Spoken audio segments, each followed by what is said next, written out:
Hello, ladies and gentlemen, it's Amy.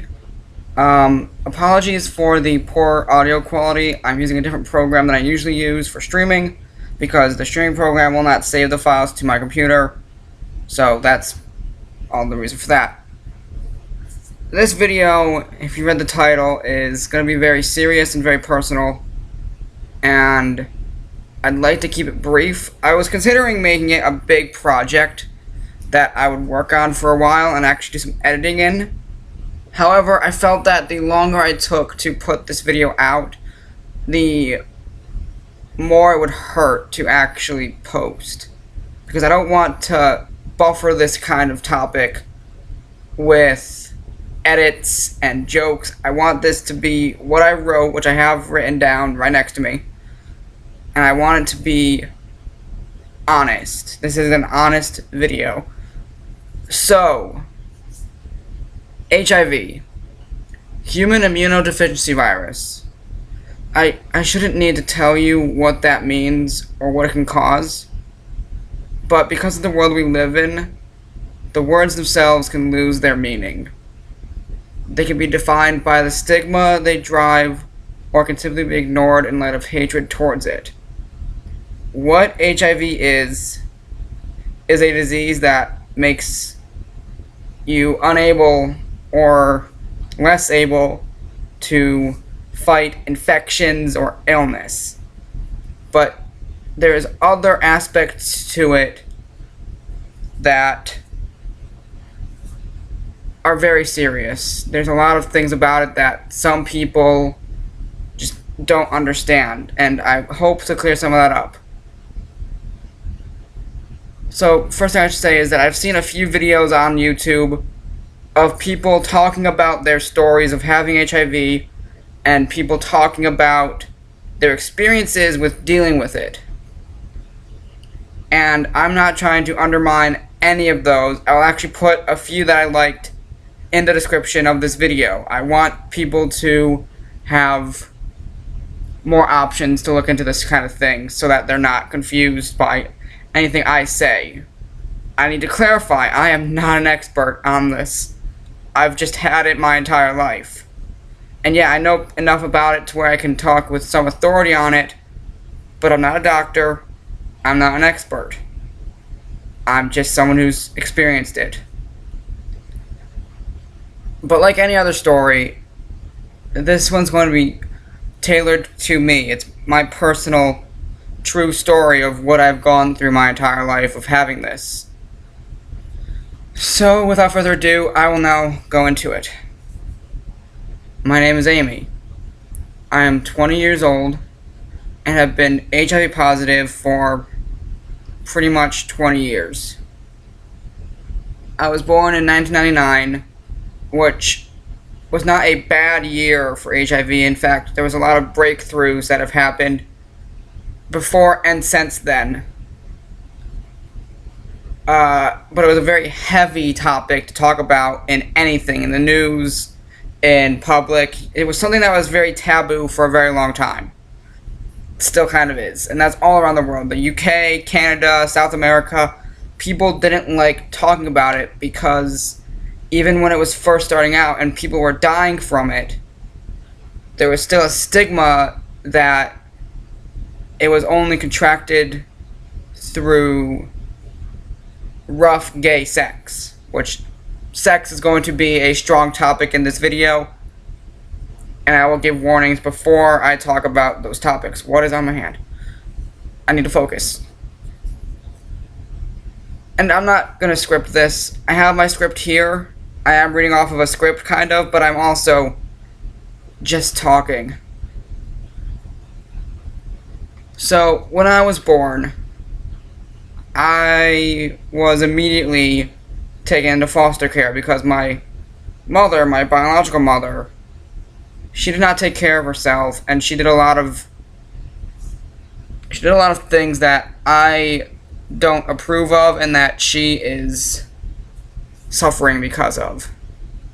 And because of those life choices she made, she contracted HIV at some point. And it got pushed to me. And what's important to understand is that I didn't know what this was growing up. I'll get more into that soon, but I was scared, but probably not as scared as I would have been had I had a better understanding of what was going on. But I'll get into that in a little bit. Upon being put into foster care, a year later, around my first birthday, I was placed under adoption of family that was related to my biological mother. My great uncle adopted me. That is who I call my father. His wife, my mom, my siblings are my siblings. I don't consider them my step family because I've been with them my entire life, pretty much. And according to them, growing up, I was a very athletic child. I was always running around, getting into trouble, rough and tumble kind of kid. That's how my dad puts it. But then, somewhere in preschool, around the age of 4, I started to slow down. I don't remember most of this, but this is what I've heard through hearsay of parents, teachers, all that stuff. I was told that I started slowing down, that I couldn't run as much, I wasn't very capable of doing anything. I was also told that I couldn't speak anymore, that I was resorted to babbling. I basically went from the mental and physical age of an average 4 to 5 year old to that of a 1 to 2 year old. I was devolving into this horrible, horrible state of being. In their concern, I was rushed around to a bunch of hospitals.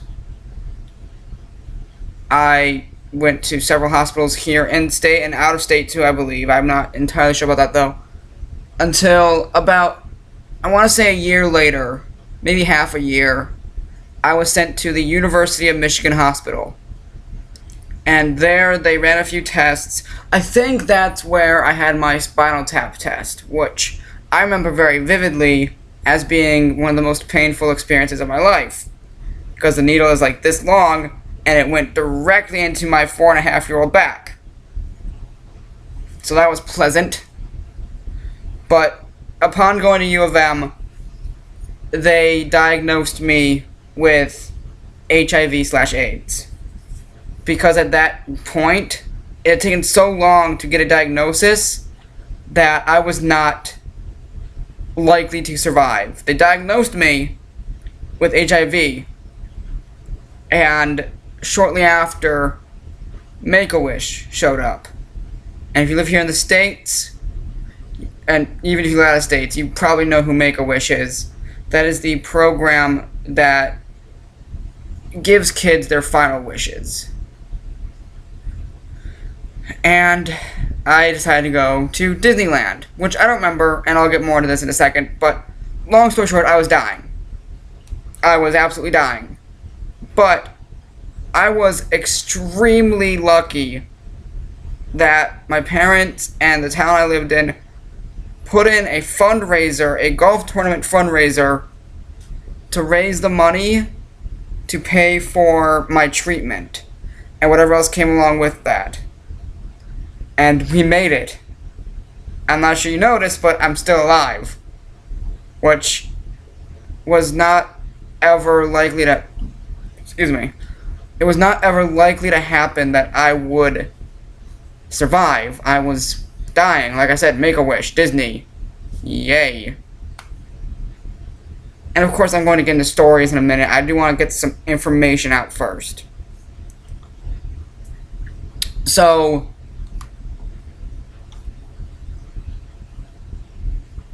I'm trying to read my script a little bit. I had severe mental deterioration and physical deterioration to the point where I was still struggling to walk. I basically had to go from a 4.5-year-old back to an infant and then come right back up. That's the chain of events. I had to get to that point go back and then force myself to come back slower, which sucked.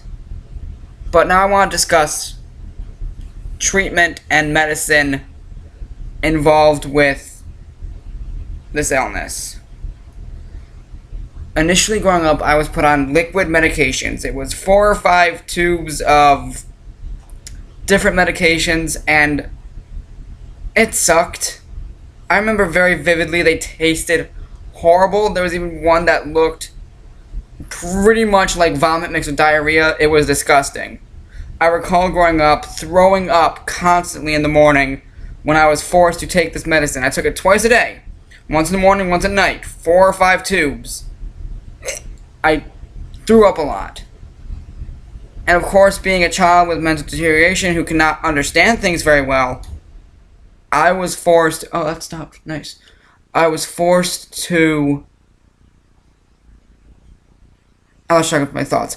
I did not want to take my medicine. I did not understand that I didn't need them to live. I needed them to live. I didn't understand that. I was so severely messed up that I couldn't fathom that. My parents kept telling me that I was going to die if I didn't take these medicines. So I took them. Reluctantly. I hated it. I remember very vividly it tasted like vomit, because I would throw up immediately after. But moving on from the disgusting medicines, it was around kindergarten when I got my full diagnosis and that I was told I was dying. Now, of course, no doctor in their right mind would tell a child, "Hey kid, you're dying." That's not how kids work. But I put it together a little bit later once Make-A-Wish showed up, the Make-A-Wish Foundation. And yes, like I said before, I used it on the most generic wish that a kid can get. Disneyland, baby! And I do remember this part decently vividly. My family was picked up from our home in a limousine. We got a free flight to Disney, to Florida. I remember my mom wanted to take a cruise, but I wanted to take a flight, so it was my choice. I was dying. And they had their own area within the park where families could stay because of that because that's a very common wish for kids who are dying. So they do often go in there and have their own station. And my mom and dad got their date night while we were there, while some sitters watched me and my siblings. We got a different present on the table every day. I got ice cream for breakfast. It was the fucking bomb. But I couldn't really enjoy it, because I had been so physically frail that I couldn't go on many of the rides. I was sick. And of course I did go on I don't remember this. My mom says I kept going on the Goofy roller coaster, whatever that is, over and over again. I don't remember that. What I do remember is 2 things. Crying on the Snow White ride because the witch jump scared me. And going on the Lilo and Stitch ride thing where they have the animatronic Stitch and he's doing all this, he's escaping the base. What I didn't realize was they had spit, like water spraying on people. I was too small to even notice any of that. I just liked watching Stitch do his thing. Cool. I also remember going through the miniature golf course. Oh, I remember something else too. But I remember going through the miniature golf course, which was dinosaur themed, and I loved it. There was one part I hated though, and that was when I thought the dinosaurs were shooting out hot boiling steam. Because it looked like steam in my mind. I was dying. You can hear that a lot in this video. But it was just mist. It was watery mist. It was nice. But I was too scared to go through it. So we had to wait for it to stop, run through, and then, get through it. But I also remember, and none of this is in my script. I'm just tangenting now. I recall meeting Barney the dinosaur, or someone playing Barney the dinosaur, and crying. I was so scared of Barney as a kid, I hated it. But that was basically my life from kindergarten to about about 2nd grade. And yeah, I was still pretty sick, and I did get a lot of questions about, hey, why are you so small? Hey, why are you such a tiny little dick? I recall that one very vividly. Thanks, Miss Thompson.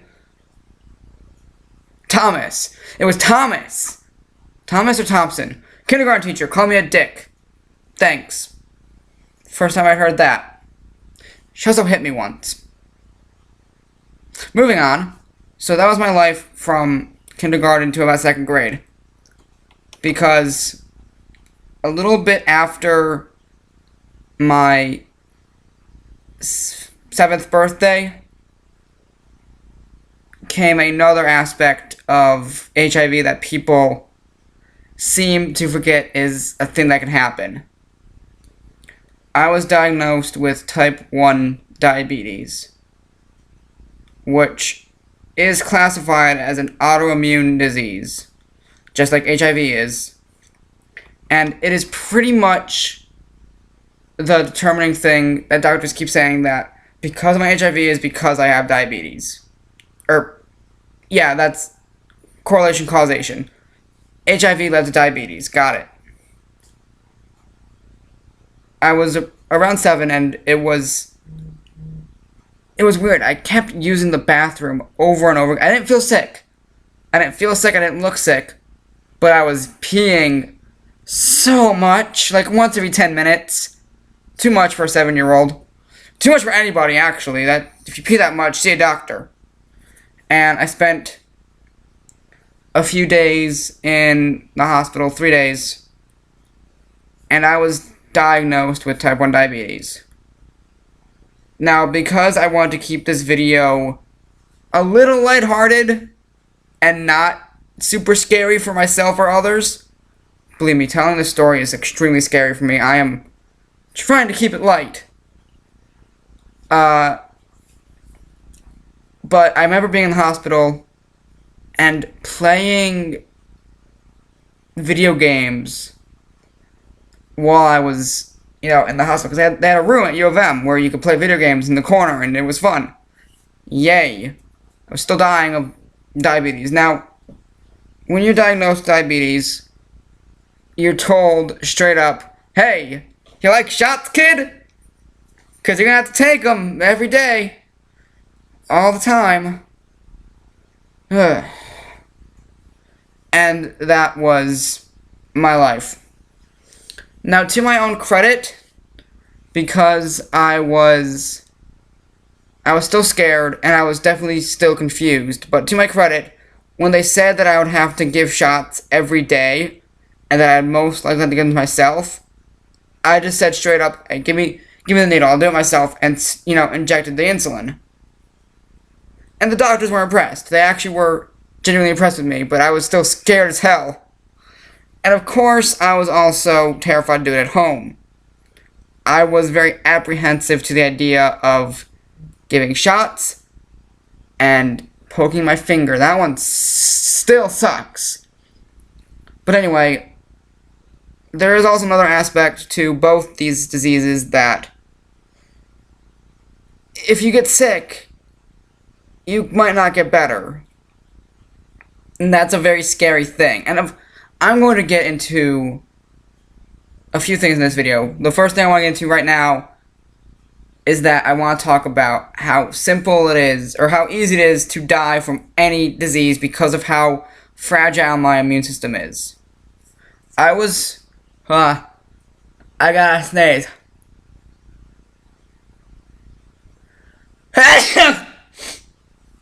Oh, excuse me. So, I'd say a few years after being diagnosed. I'd say about 4 years after being diagnosed with diabetes, I got one of the scariest, most life-threatening experiences in my life. Diabetic ketoacidosis. DKA.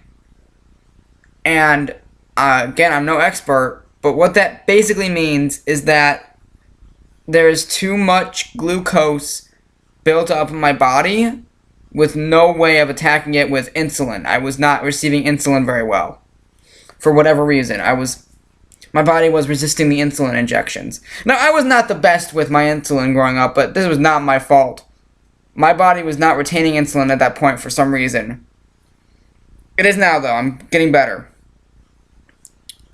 But I recall that entire day, I was puking.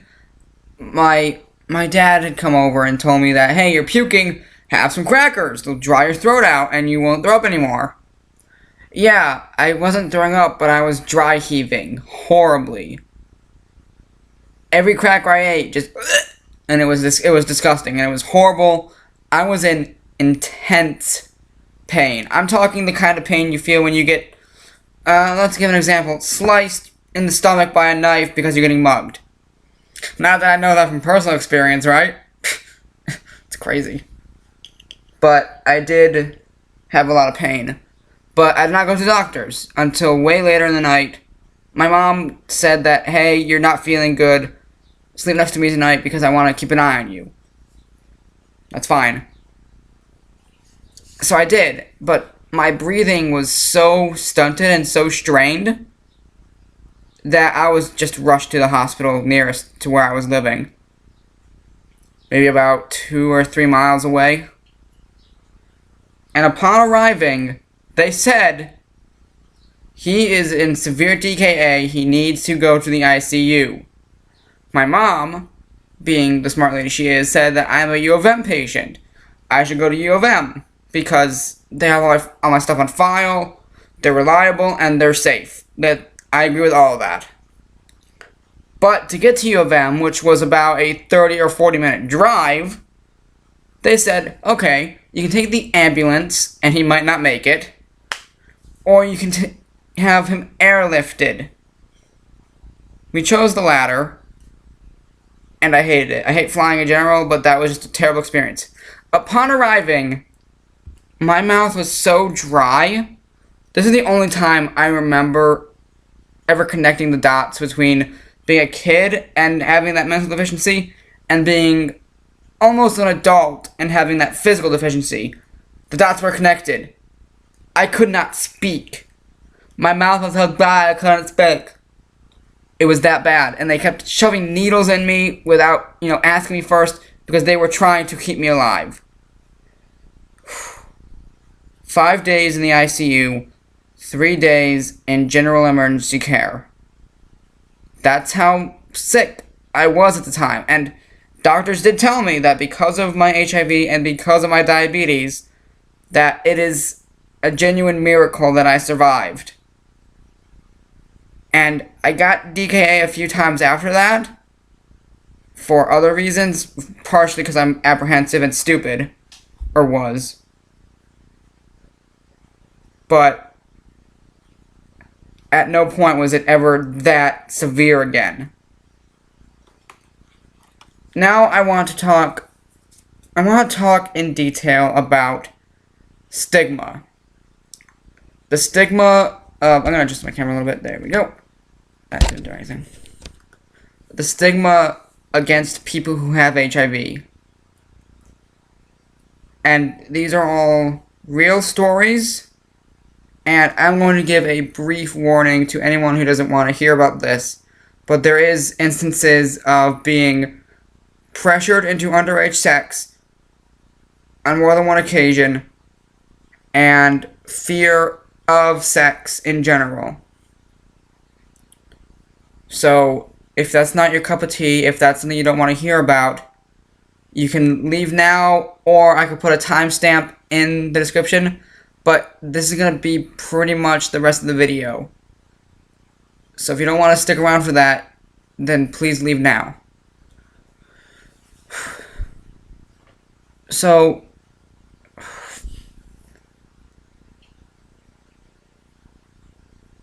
the thing about stigma is that it doesn't always come from a negative place. In fact, a lot of times it just comes from misunderstanding and fear. Now, yes, there are people out there who genuinely don't understand and do not want to understand and just want to hate. But there's some people out there who just don't get it, and no one's explained it to them. The first instance of stigmatization that I experienced but did not know about until later was, as a kid, I was friends with a neighbor of mine, and we hung out all the time, me and this person. We were best friends. But then my parents were trying to reach for support from our neighbor.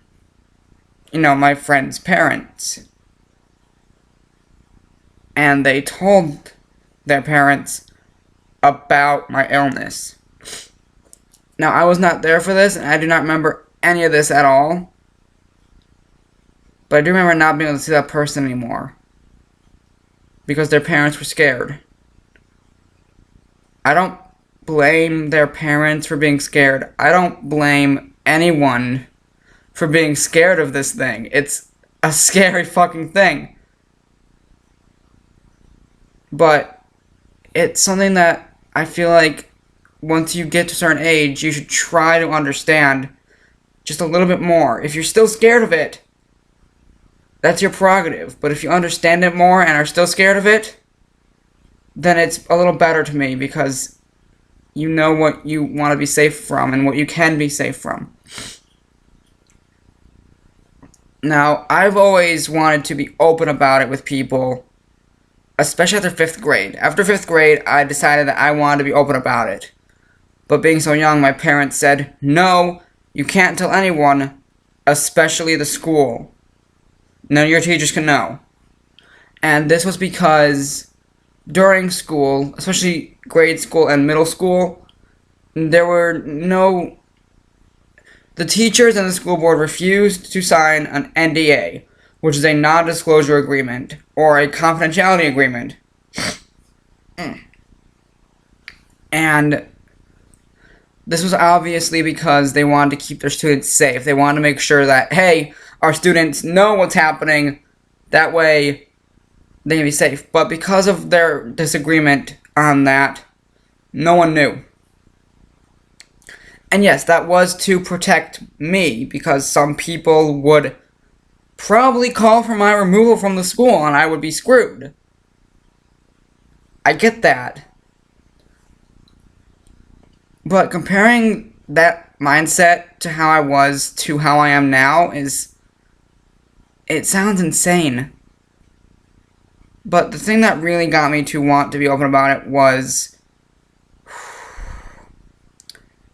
it was right after 5th grade, during that summer. There was... Okay, I'm going to give a very, very big warning here. The following story is going to contain a story involving sex, but no sexual detail will be disclosed. So, what everyone with an STD or STI knows, or should know, is the law. And the law says that if you have an STD or STI of any kind, no matter how benign, you have to disclose it with any sexual partner prior to having sex. That is called full disclosure. And refusal or neglect to do so will land you in jail. There's no question about that. You cannot say, oops, I forgot, sorry, now you have AIDS. No, you can't say, or herpes or gonorrhea, you can't say that. You can't say oops. There is no oops in the situation. I didn't know that during my first sexual experience because I was too young to even understand what sex was. I had a friend who I will not name, and all these stories are going to contain people who will remain unnamed for privacy reasons and for my own sake, because I don't want to think about them in too much detail. But I met this person, and I considered this person a friend, and he considered me a friend. And when I was first opening up about being of a different sexuality, was around that time, and this friend thought, hey, let's have sex. And of course, I didn't know anything about what sex was, how it was done. I don't understand anything. So I said yes, not knowing what I was getting myself into. And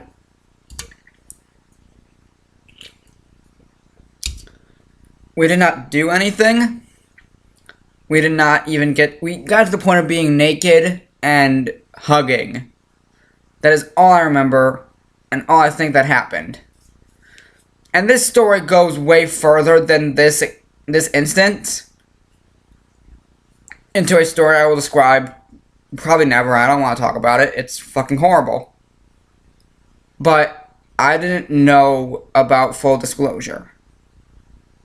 Now, this person did not get sick as far as I know, because we didn't do anything.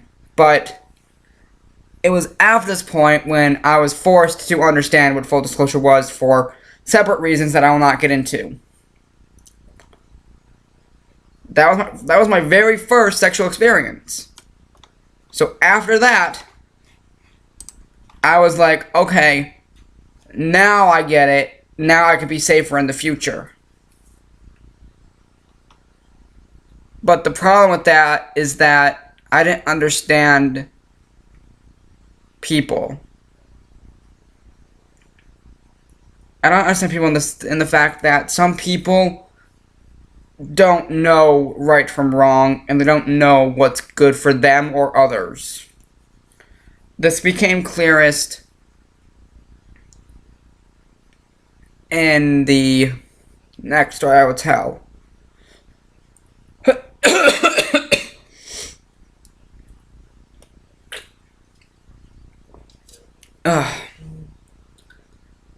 But before I talk about the story, I want to talk about the B side of stigma, which is being gay or being of different sexuality. There is a big misunderstanding in the world, less so now than when I was younger, but definitely still there, that having HIV or AIDS means that you are gay, or that being gay means that you are at a higher risk for catching either STD. HIV and AIDS affects everyone equally. I'm, again, no expert. I don't know where this stigma came from.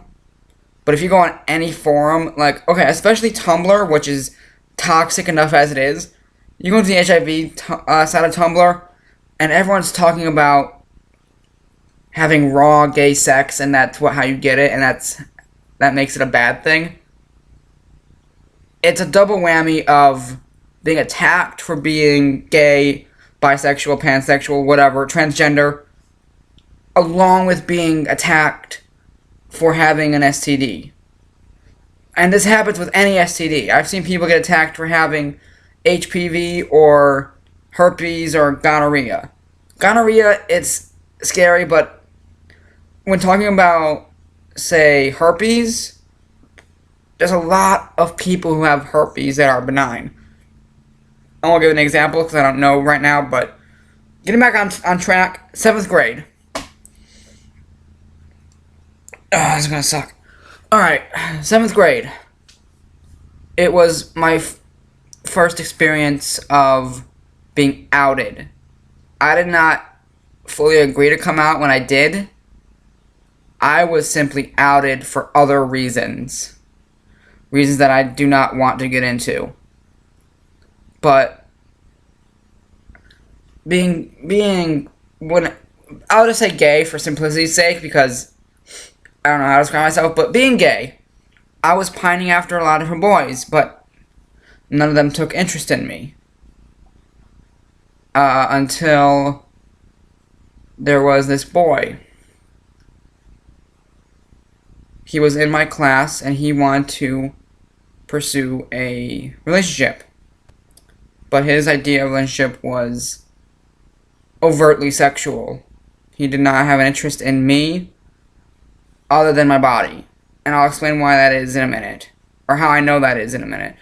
But knowing what I knew then, I said, okay, I can agree to that, but I have to tell him first. I had to give full disclosure. And I did. He said it was okay. But once again, we were kids. 7th grade, you are what? 12 maybe? The fact that I was with someone who was so overtly sexual, that scares me to this day. And he clearly didn't understand fully what was going on. And thankfully, once again, we did not do anything other than being naked, I guess. We did not do anything that was overtly sexual.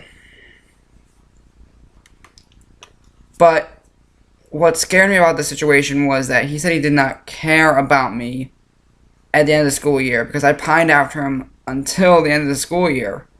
I said, hey, I still like you, I still want to be with you. And he said he only likes me for my body. And that hurt a great deal.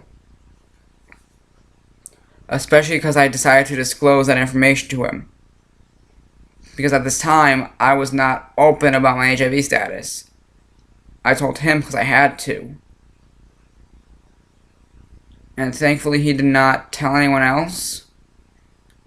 But he very easily could have.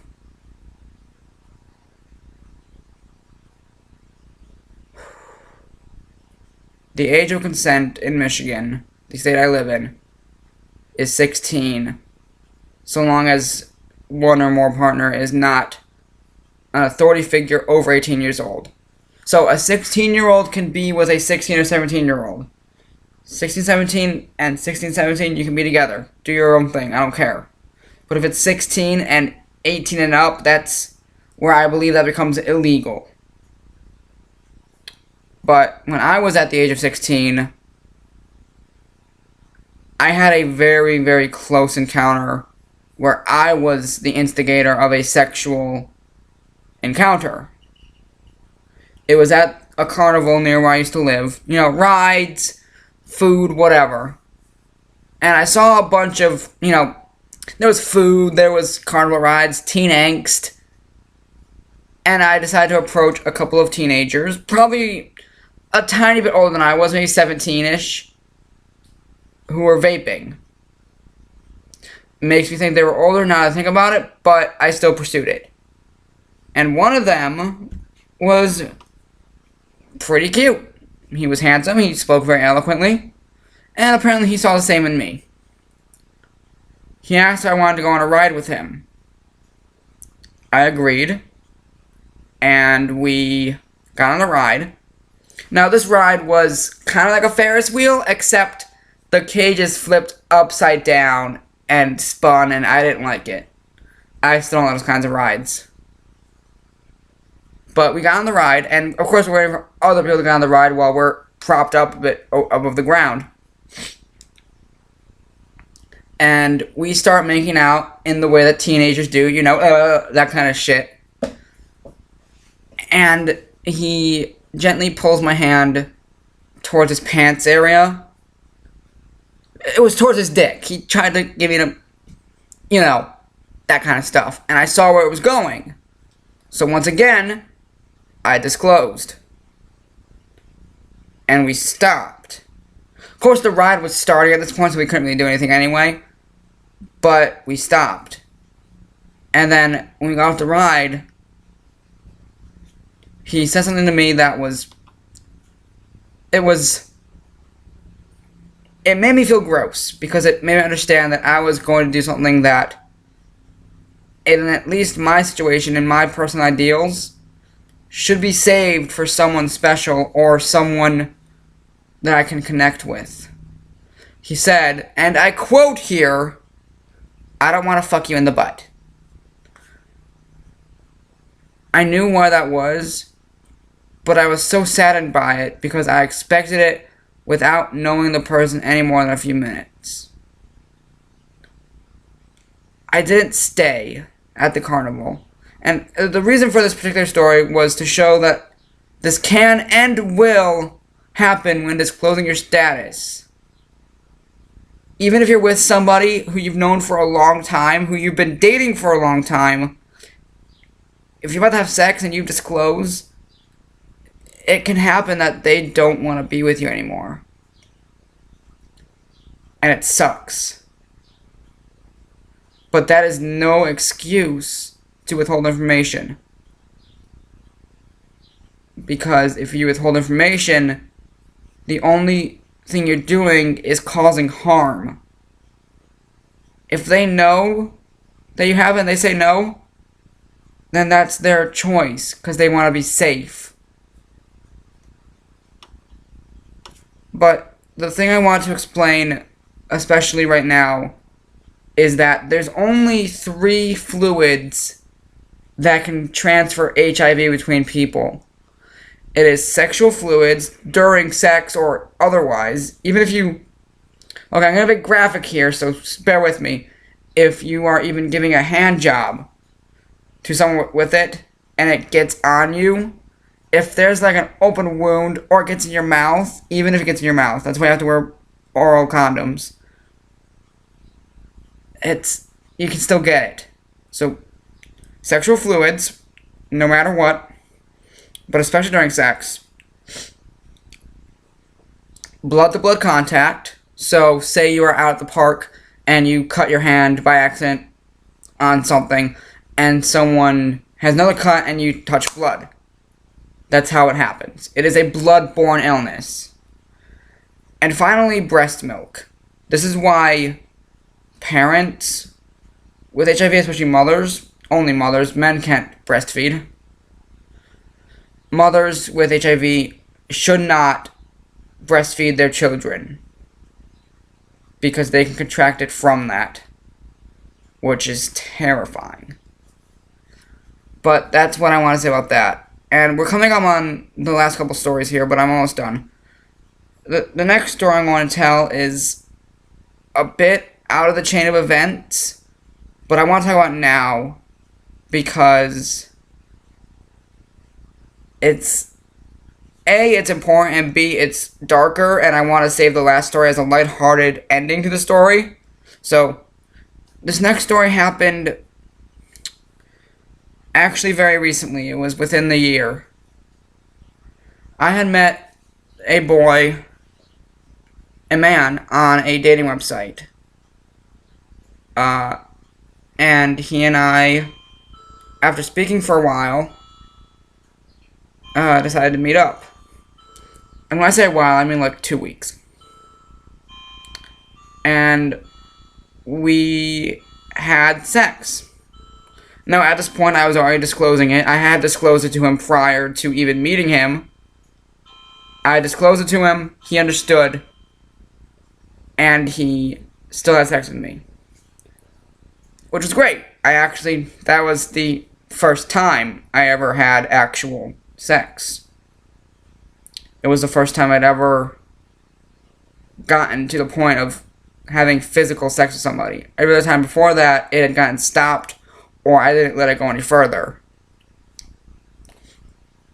Now, of course, we used protection, and we used every precaution to make sure it was safe. But even so, because of how I am, I told him, or I asked him, I said, hey, after 2 weeks, can you please go get tested? He said, okay. But then, a little bit later, maybe a week later, I sent him information about, like, where to get tested. I had a friend who did testing at a facility, and this person I trusted, the facility I trusted, and the information I trusted. I sent him this information, the person I had sex with, and he said, when I said okay, I meant I understood, not that I would do it. And that became a very intense exchange, which I will save you the details of. But I was so angry and afraid that I kept telling him, please, for your sake and mine, get tested. For those of you who don't know, if you contract HIV from somebody, it can mutate and become different from the HIV of the person you got it from. Or in my case, I could give it to somebody, and they'd have it different than it has been with me. Because I'm medicated, which is also expensive, hard to do, and really annoying. I don't want that for anybody. But it can cause problems for both you and your partner, which is why it's important for both of you to get tested, even if you already know what you have. You might not know what you have sometimes. But his stupid explanation was, if I feel sick, I'll go to the doctor. To which I kept telling him, by the time you feel sick, it's too late. You're not going to get better. And you won't be able to afford medications. You won't be able to afford this stuff. And you'll die. I told him straight up he would die. And yet he still refused. Now at this point you'd think that I would dump his ass, which I should have done. But this relationship went on for months. With some sex. And every time I said, get tested, or please get tested, I begged him. I was on my knees begging him to get tested. He still refused. But the point I'm trying to make is that if your partner refuses to get tested, and you have an STD or STI, or are afraid of it, if your partner refuses to get tested at your request, they don't care. And they're not taking you seriously. And it's not a healthy relationship. But this final story is going to explain a couple of the reasons why I've decided to be open about it entirely with everybody, even people I don't even know. It's on my Twitter that I'm HIV positive, but there was a point in freshman year of high school where I was with a girl who I was very fond of. I hadn't really thought about having sex with her at this point, nor did I really think about sex at all because of my prior experiences with it. But I did like the idea of kissing her. What? Fuck.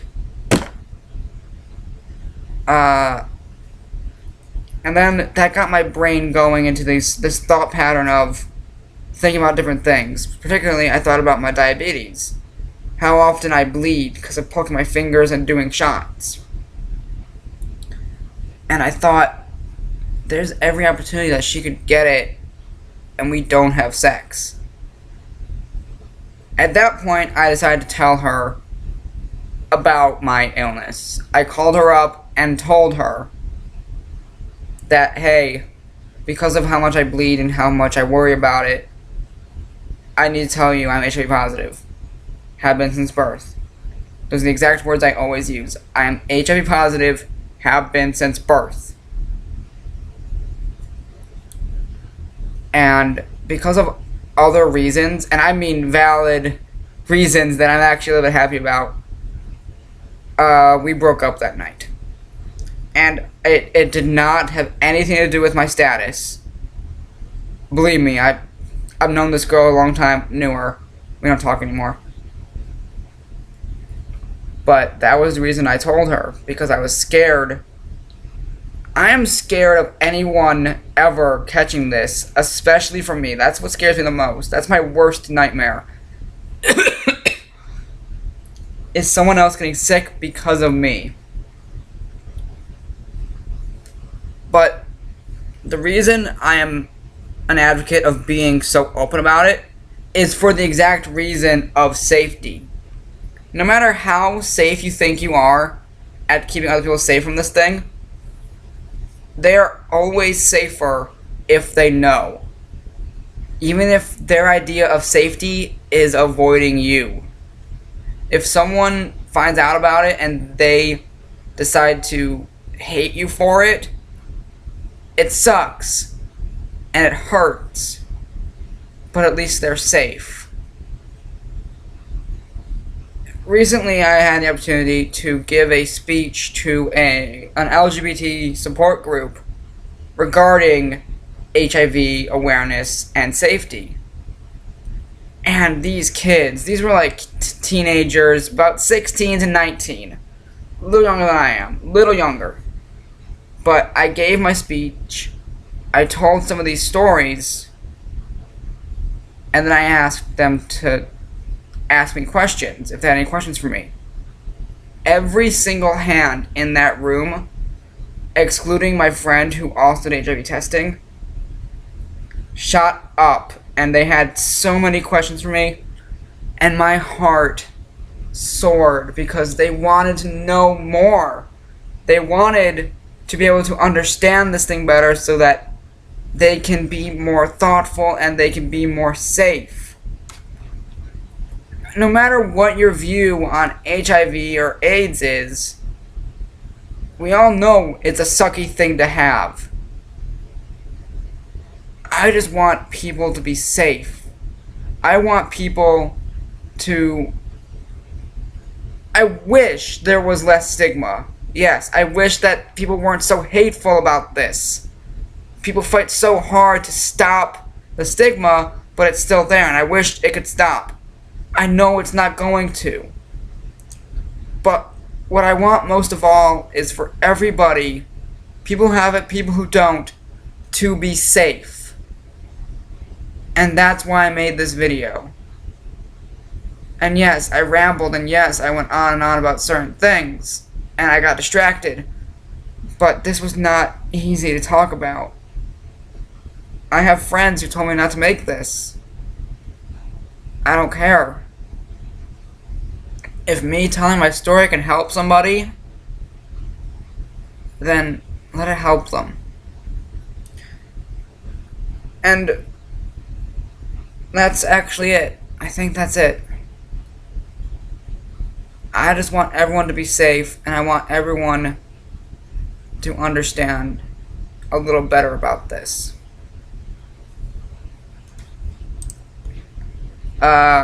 So I guess that's it.